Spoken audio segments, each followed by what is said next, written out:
This is Entertainment for Review, and today I'm going to be continuing with the Friday the 13th review series with Friday the 13th Part 2, which was released in 1981. And that's something I really do like about these 1980s horror movies, is that you get these immediate sequels in some cases. And you could possibly argue that this is rushing things, but if it's done well, it's done well. The Friday the 13th franchise kind of epitomized this, as a new Friday the 13th film came out almost every year in the 1980s, missing only 1983 and 1987. So let's begin taking a look at Friday the 13th Part 2. And please be aware that if you have not seen this movie yet, that this review will be containing spoilers.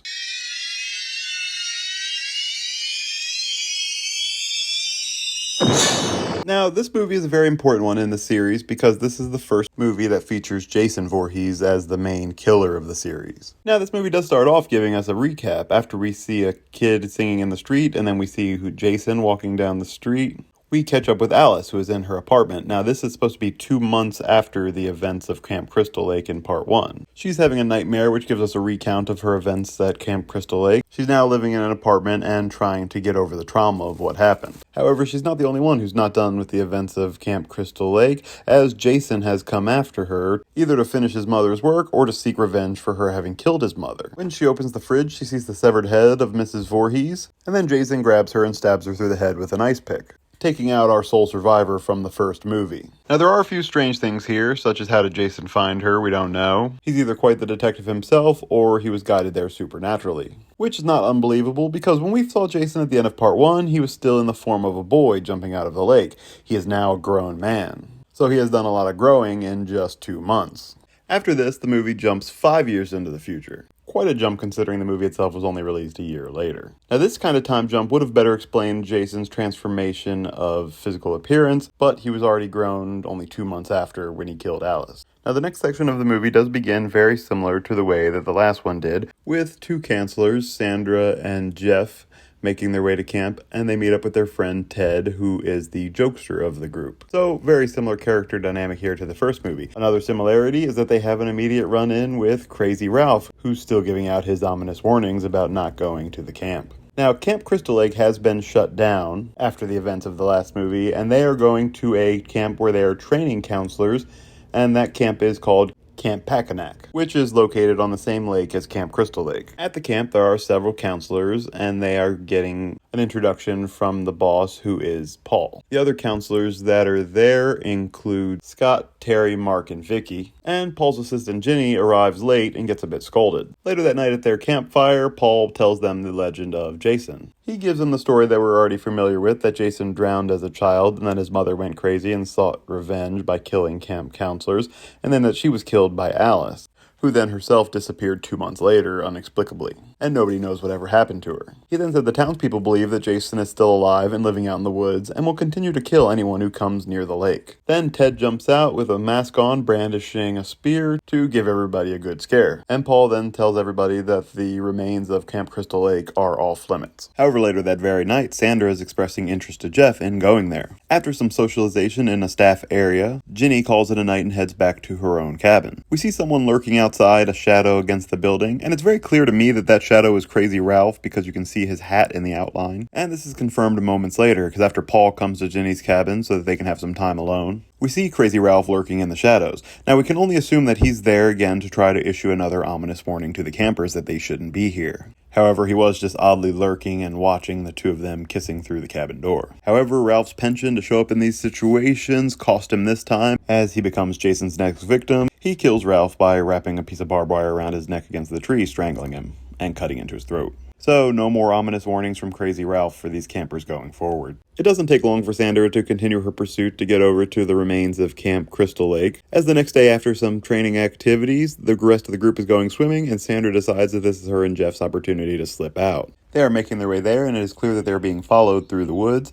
As soon as they cross a no trespassing line, they find the remains of a dog that looks much like Terry's dog Muffin. Now, we don't know if this is Muffin, but it does look a lot like her.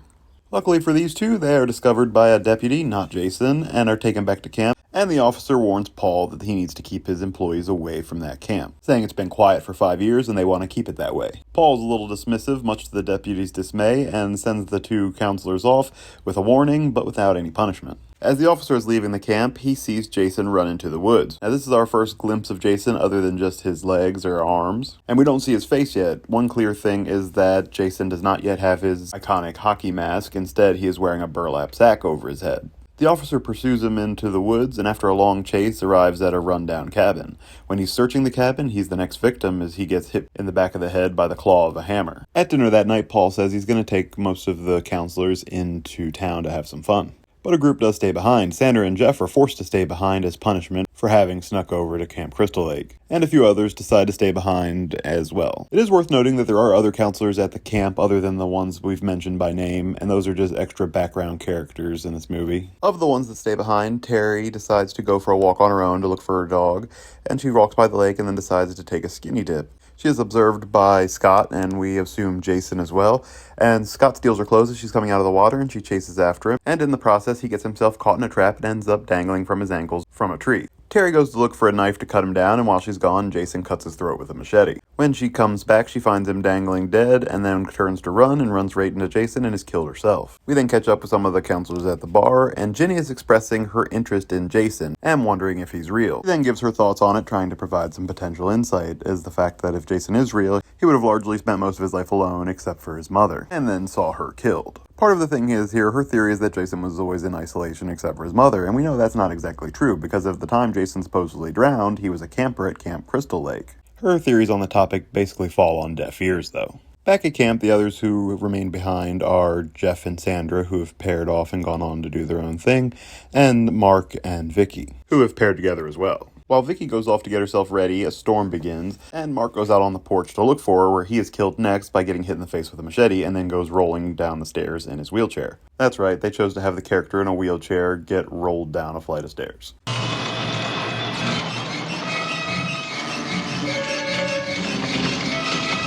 Jason then quickly moves inside to take care of Jeff and Sandra. He uses the spear that Ted had used in his prank earlier in the movie and impales them both and kills them both simultaneously. They had been sleeping together and Jeff was on top of Sandra and she saw Jason coming but didn't have time to react. Back at the bar, Paul and Ginny decide to head back ahead of the other counselors. Vicky then returns to the staff area looking for Mark. When she doesn't find him, she goes upstairs looking for Sandra and Jeff. She goes into a room upstairs and sees two figures under the sheets of the bed. When she gets close enough, Jason emerges, having hidden himself under the sheet. An interesting trap he laid there. Sandra.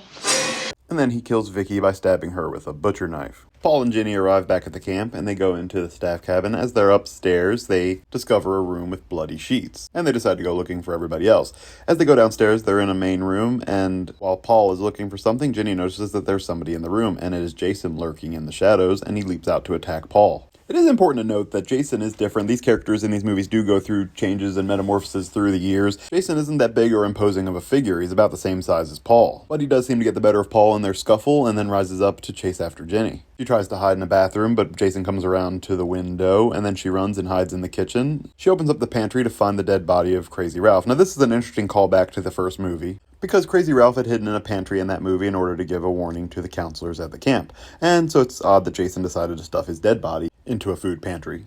Jason stabs a pitchfork through the door, and Ginny is able to make an escape through the kitchen window. She makes it to her car and tries to leave, but of course her car won't start, giving Jason plenty of time to catch up with her and try to break into the car. As he's doing so, she manages to knock him off balance by opening the car door and pushing him back, and it does take him a few moments to regain his footing as she makes an escape up the hill. When he follows her, she again kicks him, knocking him down. It is interesting to note here that Jason is more average physically than he would be in later films, and is susceptible to damage even from minor attacks. Ginny makes it to another car, which is locked, while Jason continues searching for her, and she eventually breaks out and runs into the woods. Jason does catch up with her in the woods, but she continues to be able to give him the slip. He eventually stalks her back to where she's hiding in her cabin, and she's hiding under the bed.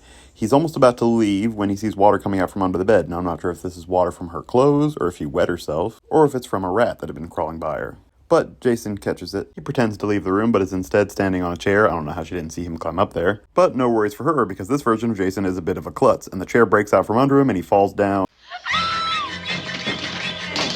giving Ginny time to run over and grab a chainsaw. She continues to fight Jason off with the chainsaw and then hits him over the back with a chair, making another escape. She keeps moving and makes her way all the way to the shack where Jason had killed the police officer. She then barricades herself in the back room as Jason is in quick pursuit, where she discovers that Jason has built a shrine to his mother and her severed head is there, as well as the sweater she was wearing in the first movie. The police officer's body is still in that room as well, along with Terry's body. We didn't see her death earlier in the film, but this confirms it. And this is where Ginny's discussion at the bar about Jason's mental state comes into play. She formulates a plan as he's trying to break down the door, and she puts on Mrs. Voorhees' sweater. And when Jason does come in the room, she pretends that she is his mother. And this seems to fool Jason momentarily, although he's clearly skeptical, but he does begin to listen as he's seeing visions of his mother giving him the orders. She gets him to kneel down and she's going to try to hit him with the machete, but she moves slightly to the side and he sees his mother's head and breaks out of the trance and deflects the attack. Paul then returns and comes back into the room and gets into another physical fight with Jason. They're battling around the room, and Jason is again getting the better of him. But this gives Ginny time to get the machete and land a big strike on Jason, sinking the machete deep into his shoulder. Ginny then removes the sack over Jason's head, but we don't see it at this point. They leave the cabin and head back to camp with Paul helping Ginny because her leg was hurt by Jason in the fight. They go back to her cabin, and after a moment, they think they hear something at the door, and Paul goes to check. And when they open the door, it's Muffin. So Muffin hadn't been killed in the woods earlier by Jason, although a dog looking very similar to her was killed by Jason or something else. Moments later, we get our surprise moment as Jason comes bursting through the window behind Ginny and grabs her and begins pulling her out the window. He is not wearing the sack over his head, and we see that his head is deformed and misshaped, much as we saw it when he was a boy when he leapt out of the lake. And pulled Alice in. His face is very misshapen and his hair is kind of growing in weird ways. And this movie has a similar ending to the first one as well, because after getting dragged out the window, we see Ginny on a stretcher being loaded into an ambulance. She's still alive. She survived this final ordeal with Jason, and she's asking where Paul is. We don't get the answer though as she's loaded onto the ambulance and it drives away. And we end the film with a shot of Mrs. Voorhees' severed head back in Jason's cabin. And that is Friday the 13th, Part 2. So this movie really in a lot of ways does use a similar rinse and repeat formula from the first movie. After starting off by closing up a loose end from the first movie, being Alice, this movie largely follows the same formula as the first movie. We start off with some counselors making their way to this new camp where they're going to be trained as counselors. They even get a repeat run-in with Crazy Ralph, although that won't be happening again in future movies. And from there, Jason slowly goes about picking them off one by one. And he even gets 2 for 1 in one scene. And we do see Jason similar to how his mother did it in the first movie, using strategy along the way, waiting for his opportunities to come along. The main difference, of course, is that Jason is the killer this time, and it's kind of a role reversal between him and his mother. In the first movie, Mrs. Voorhees was killing, and it seemed like she was motivated by the tragic death of her son, and was even seeing visions or hearing voices in her head of him. And it seems like similarly in this movie, Jason's actions are being guided by his mother. He still has her severed head and has built a shrine to her in his cabin. And the movie even goes for that final reveal moment where Jason is revealed. In the first movie, it was him jumping out of the lake, and in this one, it was him jumping through a window without the sack covering his head. And we do have a sole survivor again at the end. But again, it's a bit of a mystery, because as Alice survived her encounter with Jason at the end of the first movie, Ginny survives her encounter with him at the end of this one after being dragged out the window, and after having been trying to kill her for quite a while, he does not kill her in this case. And we're not sure what happened to Paul. And we can also say the same about Muffin. As far as horror sequels go, this one falls into a little bit of a neutral category. It doesn't stand out as being super special, but it does its job well, and the main thing that it does that kind of pushes it into the positive column is that it introduces Jason as the main killer of the series from this point forward. And there's still a lot of unanswered questions. Did Jason really drown when he was a boy in 1957? Or did he survive and's been hiding in the woods since then? Or did he return after his mother was killed to seek revenge? We also don't know how he went from looking like a boy at the end of the first movie to a full-grown man 5 years later. The timeline could work there, I guess. When he jumped out of the lake at the end of the first movie, he didn't look like a young boy. He looked like he was probably a young teenager, so 5 years later, he could be around 18 years old. Although it's clear that there could also be some supernatural elements at work with it. One thing is clear, in that this movie isn't the end of Jason. It's also interesting to see that although it's clear he is very strong, and he can come back from a lot of damage, he doesn't seem to be as overly powered as he would later become. He relies a lot on stealth and sneaking up on people, and even multiple times in this movie has trouble when in a direct confrontation. This movie has a total of 9 confirmed kills, those being Alice, Crazy Ralph, the police officer, followed by Scott, Terry, Mark, Sandra and Paul, and finally Vicky. And there may be a 10th if we count Paul, although his death would have been completely off-screen and we have no confirmation of it. And one thing I'll say for Jason is that he gets a lot more creative with his methods. He uses a much wider range of weapons, including a knife, machete, spear, a claw hammer, barbed wire, an ice pick, a pickaxe, a pitchfork, and his bare hands. Critically, this movie is not as well received as the first movie. It only gets a 29% score on the tomato meter from critics, but a 48% score from audiences, and over on IMDb it gets a 6.1 out of 10 score. Now, my theory as to why it got such a low score from a lot of people is that it is a rinse and repeat formula, as I said earlier. I scored a little bit higher only because it does two very important things. It continues the franchise, and it brings Jason in as your main killer, which is very important for the franchise going forward. And it is for that reason that I score this movie at a 7 out of 10. Let me know your thoughts on Friday the 13th Part 2 in the comments section. What's your favorite part? What do you like? What do you not like? And how do you think it stacks up to the original film? Please be sure to like this video, subscribe to the channel, and keep an eye out for my next video coming soon.